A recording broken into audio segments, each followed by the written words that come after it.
Assalamualaikum warahmatullahi ta'ala wabarakatuh. Waalaikumsalam warahmatullahi wabarakatuh. Yang saya hormati, yang Allah muliakan dan yang kami cintai, Ketua Yayasan Islam Tunas Unggul Kiai Al-Haj Afandi Ismail. Semoga Allah selalu memberikan ridhonya, memberikan rahmat, memberikan kesehatan, memberikan rezeki, memberikan umur panjang kepada beliau. Amin, amin, ya rabbal alamin. Yang saya hormati, yang Allah muliakan dan kami cintai, Direktur Program Tahfidz Pondok Pesantren Tahfidz As-Sakinah 2, Al-Ustaz Fahmi Al-Maimun Al-Hafidz, beserta Ustazah Yulia. Yang saya hormati, yang Allah muliakan dan yang kami cintai, guru dan pembimbing Pondok Pesantren Tahfidz As-Sakinah 2, Al-Ustaz Biji, sama Ustazah Kulfa, dan juga Ustazah Zulfa dan Ibu Hajar Zuli, serta yang saya sayangi, teman-teman seperjuangan dan se-Islam. Innal hamdalillah nahmaduhu wa nasta'inuhu wa nastaghfiruh wa na'udzu billahi min shururi anfusina wa min sayyiati a'malina. May yahdihillahu fala mudilla lahu wa may yudlil fala hadiya lahu. Asyhadu an la ilaha illallah wa asyhadu anna Muhammadan 'abduhu wa rasuluh la nabiyya ba'dahu. Allahumma shalli 'ala sayyidina Muhammad wa 'ala ali sayyidina Muhammad. قال الله تعالى في القرآن الكريم أعوذ بالله من الشيطان الرجيم بسم الله الرحمن الرحيم يا أيها الذين آمنوا إذا قيل لكم تفسحوا في المجالس فافسحوا يفسح الله لكم وإذا قيل انشزوا فانشزوا يرفع الله الذين آمنوا منكم والذين أوتوا العلم درجات والله بما تعملون خبير. صدق الله العظيم. وقال الرسول صلى الله عليه وسلم في الحديث إنما البعث لأتمم مكارم الأخلاق. Yang pertama, karena yang paling utama, mari kita panjatkan puja dan puji syukur kita kehadirat Allah Subhanahu wa taala yang telah memberikan kita beribu-ribu nikmat, berjuta-juta nikmat, bermiliar-miliar nikmat, bahkan tak terhingga yang Allah berikan nikmat kepada kita, nikmat jasmani maupun nikmat rohani, sehingga kita dapat berkumpul di tempat yang insya Allah penuh barakah ini. Amin, amin, ya rabbal alamin.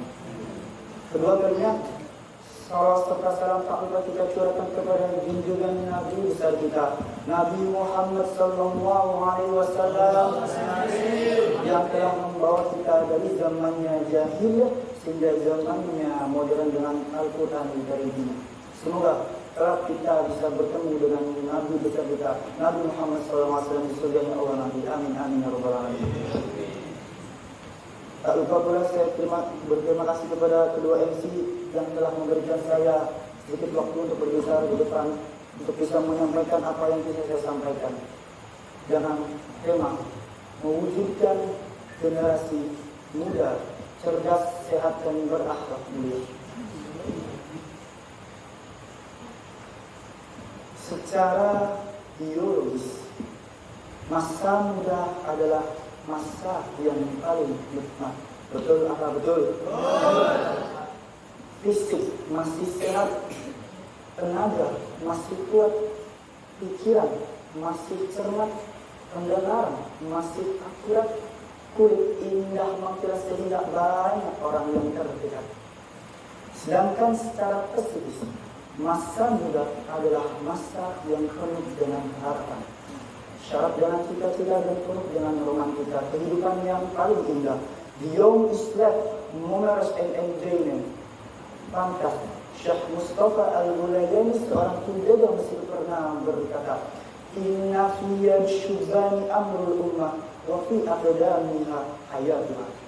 Sungguhnya pada tangan-tangan pemuda lah terdapat urusan umat, dan pada kaki-kaki mereka lah terdapat kehidupan umat.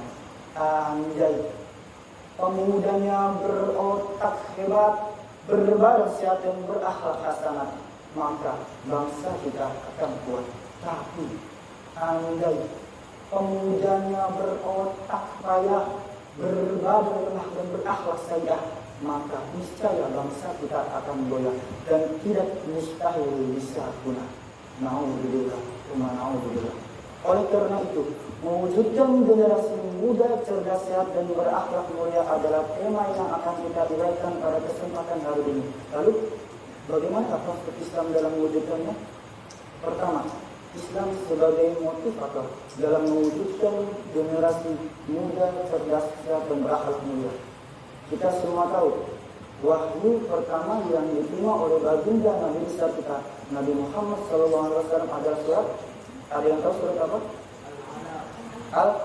Al-Alaq. Al-Alaq ayat 1 sampai 5. Bisa kita baca bareng-bareng surat Al-Alaqnya? Bisa? Kita baca bareng-bareng ya. 1, 2, 3. A'udzu billahi minasy syaithanir rajim. Bismillahirrahmanirrahim. Iqra' bismi rabbikal ladzi khalaq. Khalaqal insana min 'alaq. Iqra' wa rabbukal akram. Alladzi 'allama bil qalam. 'allamal insana ma lam ya'lam. Terima kasih atas beberapa bacaan yang kalian bacakan. Semoga dibalas kebaikannya oleh Allah Subhanahu wa taala. Amin.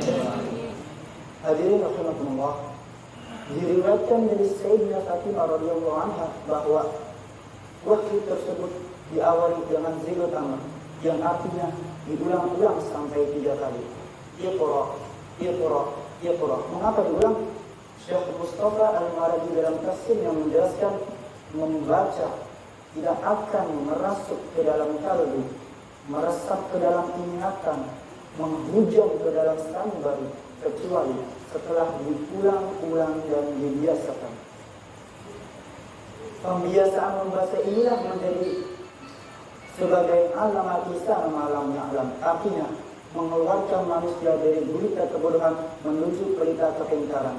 Timbul pertanyaan, apa yang harus kita baca? Ada yang tahu apa yang harus kita baca? Kamu apa yang harus kita baca? Jawabannya adalah apa-apa yang bisa, yang membuat kita menambah ilmu pengetahuan kita. Akan tetapi yang terbaik adalah kita membaca ayat-ayat suci Al-Quran, baik itu ayat-ayat tauliyah maupun ayat-ayat tauliyah alam buana ini. Perhatikanlah betapa banyak ayat-ayat Al-Quran yang mengisyaratkan kita agar menggali serta membuka tabir alam bawah ini.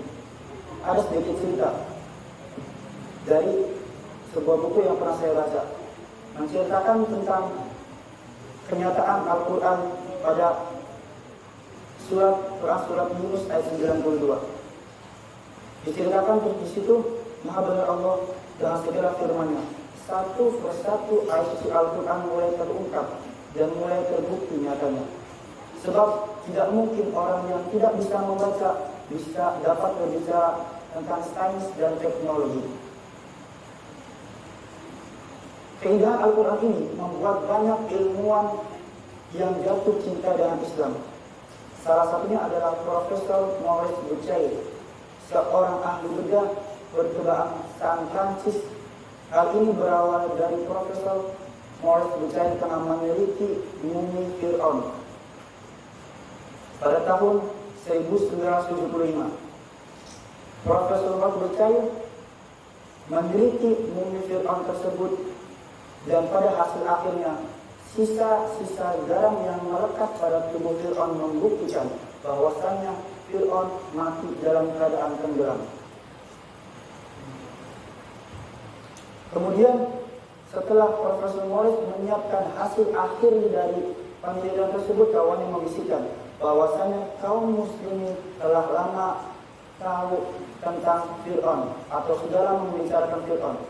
Profesor Morris Bucaille pun bertanya dan berpikir, bagaimana mungkin ini bisa terjadi? Sebab mumi tersebut pun baru ditemukan pada tahun 1898. Terjadilah diskusi antara Profesor Maurice Bucaille dengan seorang ilmuwan Muslim. Kemudian Di dalam diskusi tersebut, Profesor Maurice Bucaille disuguhkan ayat Al-Quran oleh seorang ilmuwan muslim tersebut yang berbunyi, jangan menyebut nama Allah yang Maha Pengasih lagi Maha Penyayang. Maka pada hari ini kami selamatkan jasadmu agar menjadi pelajaran bagi orang-orang yang datang sesudahmu. Dan sesungguhnya kebanyakan manusia lengah dari tanda-tanda kekuasaan kami. Quran Surat Yunus ayat 92. Hal ini menjadi pelajaran, menjadi hikmah bagi kita agar semakin bangga mempelajari dan menghafal Al-Quran. Sebab Al-Quran bukanlah kitab ketinggalan zaman. Masih banyak ayat-ayat Al-Quran yang bisa kita nikmati, yang bisa kita dalami, sehingga kita dapat mendapatkan puncaknya ilmu pengetahuan. Dengan motivasi-motivasi alam ilahi inilah Islam berhasil mencetak para ilmuwan serta filosof ternama. Kita kenal Muhammad bin Musa al-Khwarizmi, seorang yang penemu teori aljabar, tokoh ilmu pasti terbesar di dunia. Kita juga kenal Al-Biruni, seorang sejarawan terkemuka dalam khazanah Langkah Cendekia. Kita juga kenal Ibnu Sina, tokoh filsafat dan ilmu kedokteran termasyhur di dunia, dan masih banyak ilmuwan muslim yang dicatat dengan tinta emas sepanjang peradaban manusia. Hadirin rahimakumullah.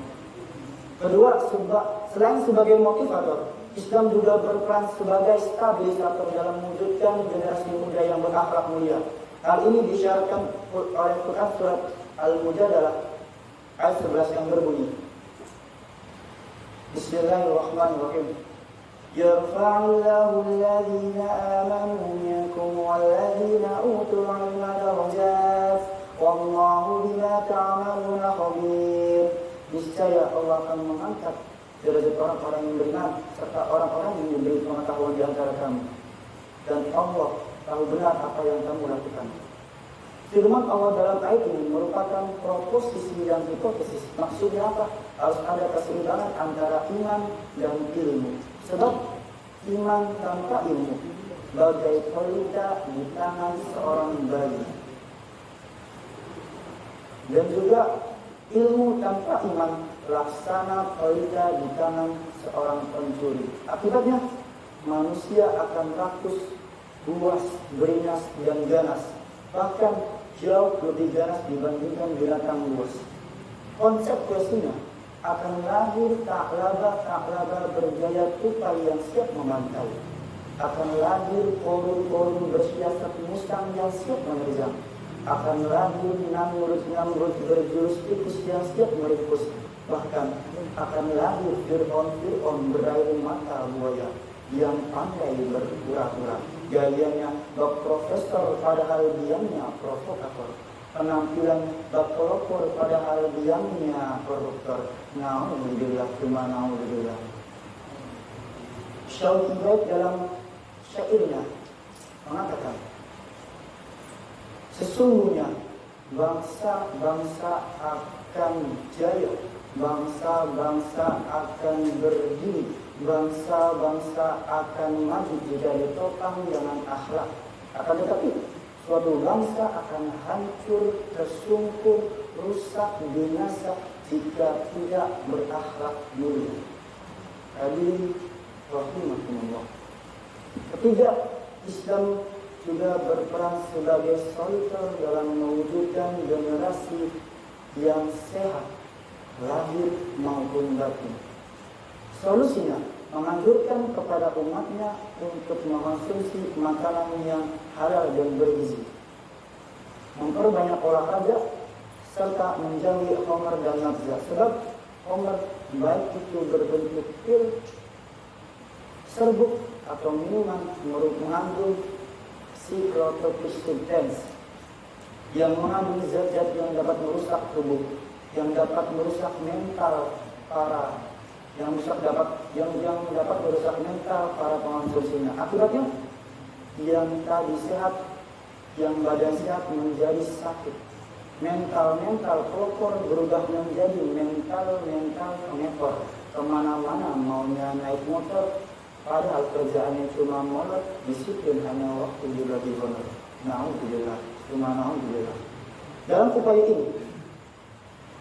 upaya ini mewujudkan generasi muda dan cerdas dan sehat dan berakhlak mulia, Islam pertama berperan sebagai motivator. Kedua, Islam berperan sebagai stabilisator. Yang ketiga, Islam berperan sebagai struktur dalam mewujudkannya. Sebagai implementasinya dalam momentum kebahagiaan ini, saya menganjurkan kepada para pemuda harapan bangsa dan para pemudi harapan ibu berdiri untuk melakukan 5 cara simultan. Yang pertama, olah rasa supaya iman melekat. Yang kedua, olah rasio supaya ilmu meningkat. Yang ketiga, olahraga supaya badan sehat. Yang keempat, olah usaha supaya ekonomi meningkat. Yang kelima, terakhir adalah olah kecantikan supaya kulit indah mengkilap. Insya Allah, pemuda akan kuat, bangsa Indonesia akan berjaya. Demikian hadirin rahimahullah tema yang bisa saya sampaikan. Hadirin rahimahullah, ada sebuah cerita di dalam sebuah buku yang pernah saya baca tentang sahabat muda di zaman Rasulullah yang bertawakal, yang berjihad, berusaha untuk menggapai mimpinya. Tapi saya bertanya terlebih dahulu kepada kalian, haruskah saya menceritakan cerita ini atau cukup sampai sini? Bagaimana? Cerita atau enggak? Yang cerita ke tangan? Yang cerita ke tangan? Mau tahu ini cerita ke tangan? 1, 2, 3, ya banyak. Baik, saya akan cerita sebuah cerita yang insya Allah bermanfaat bagi kita yang masih muda. Cerita ini berawal dari pelajaran sebelumnya, pelajaran yang kemarin-kemarin yang Mamaku bilang, kalau nggak salah pada kitab Sifatul Akhyar di hari Rabu, Mamaku bilang di Arab Saudi. Di Arab Saudi terdapat apa? Al-Haramain. Di Arab Saudi terdapat Al-Haramain. Al-Haramain, di Al-Haramain terdapat apa? Makkah. Tidak terdapat Makkah Al-Mukarramah. Di dalam Makkah terdapat apa? Terdapat Masjidil Haram. Di Masjidil Haram terdapat apa? Ka'bah. Disitulah cerita ini berawal dari sini. Ka'bah yang berada di Masjidil Haram, Masjidil Haram yang berada di Makkahul Mukarramah, Makkahul Mukarramah yang berada di Al-Haramain, Al-Haramain yang berada di Arab Saudi. Ketika itu di Masjidil Haram, di sekitar Ka'bah, seorang tabi'at mengharumkan Masjidil Haram dengan kalimat tahlil dan tahmidnya, sehingga Masjidil Haram terasa sejuk, terasa nyaman. Seketika itu terdapat beberapa pemuda yang tengah membuat majelis cita-cita. Mereka membuat setengah lingkaran di dekat hijab Ismail. Apa yang mereka lakukan? Mereka melakukan membuat majelis cita-cita. Bukan hanya sekadar cita-cita biasa, akan tetapi inilah cita-cita para sahabat muda di zaman Rasulullah. Siapakah saja mereka dan apa cita-cita mereka? Di sana terdapat Abdullah bin Umar. Abdullah bin Umar, bukan Umar ini ya. Umar salah satu anak tercinta dari tokoh besar Umar bin Khattab. Yang kedua, ingat yang pertama ada Abdullah bin Umar. Yang kedua ada Mus'ab bin Zubair.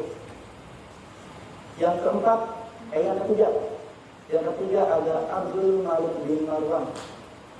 Dan yang terakhir, yang keempat ada Urwah bin Zubair yang merupakan anak dari sahabat Zubair bin Awam, sahabat Rasulullah yang dijamin masuk surganya. Jadi ada berapa sahabat? Ada 4. Siapa aja? Abdullah bin Umar. Siapa aja? Apa?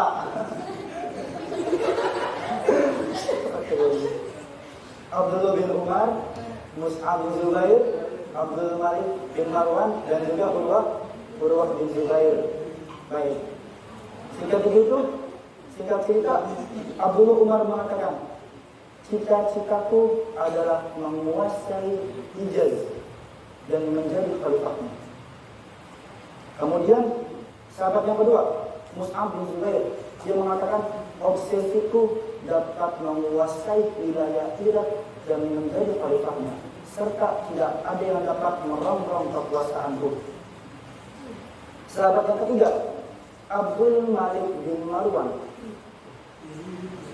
dia mengatakan, jika kalian berdua sudah merasa cukup dengan itu, maka aku belum puas jika belum menguasai seluruh dunia ini dan menjadi khalifahnya.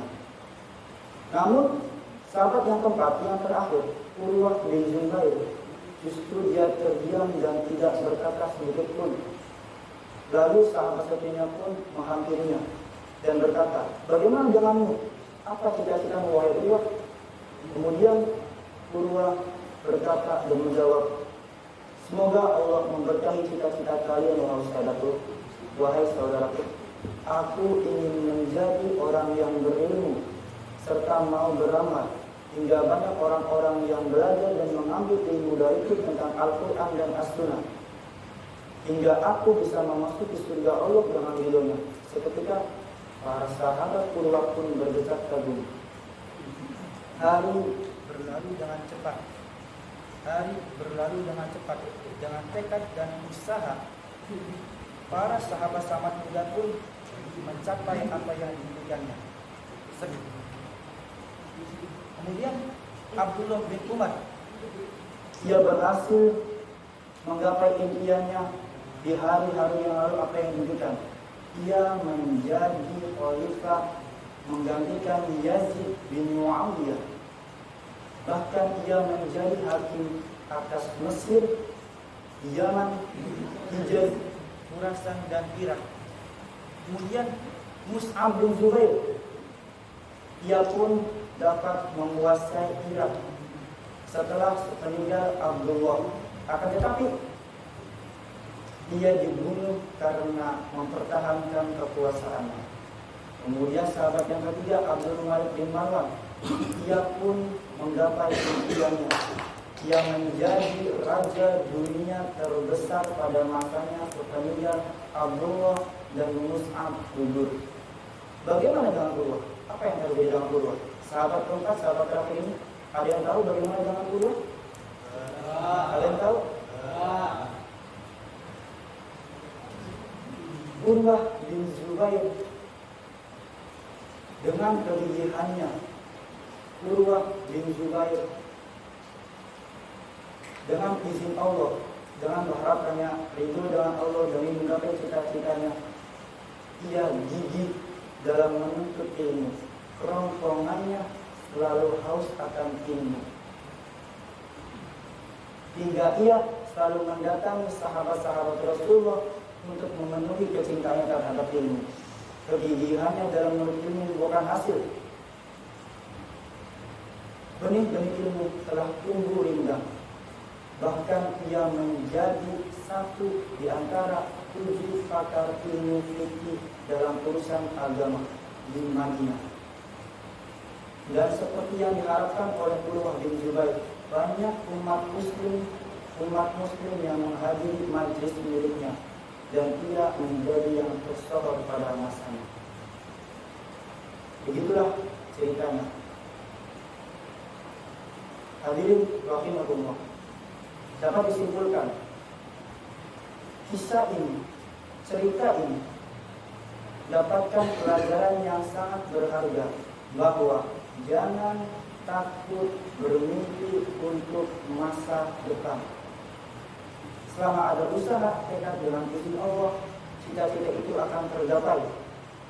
Ada petua indah dari Ibnu Qayyim. Ia mengatakan, tanpa mimpi kita tidak akan mencapai apa-apa. Tanpa cinta kita tidak akan merasai apa-apa.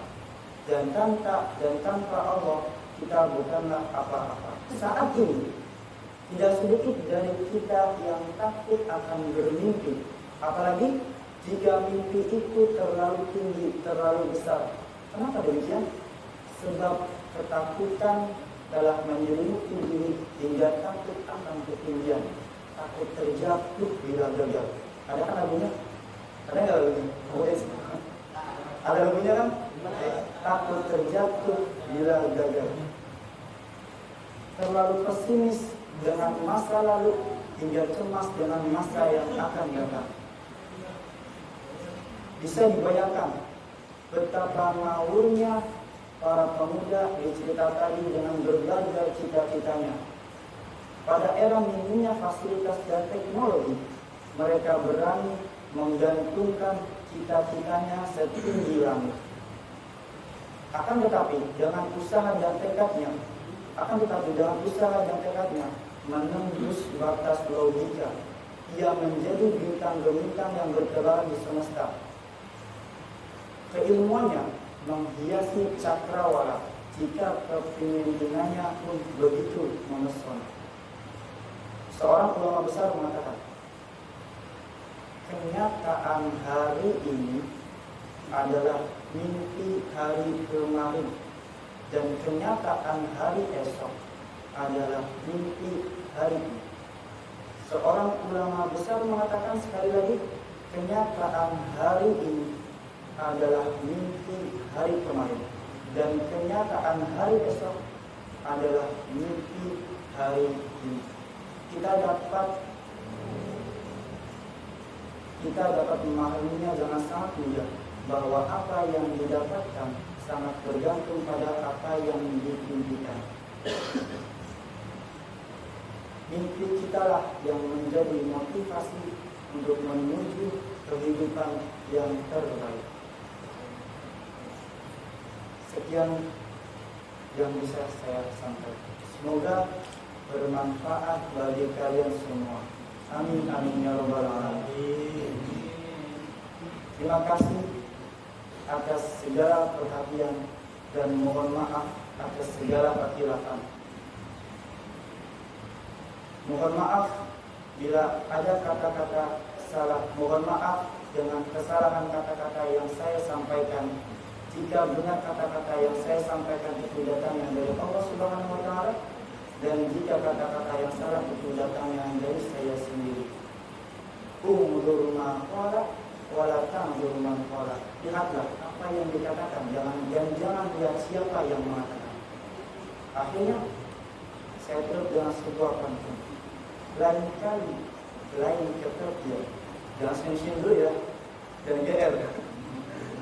Lain ketepian, Samboja bertemu tumbang pemandu. Lain kesempatan, semoga bisa bertemu dengan Abang Sinai. Wassalamualaikum warahmatullahi ta'ala wabarakatuh.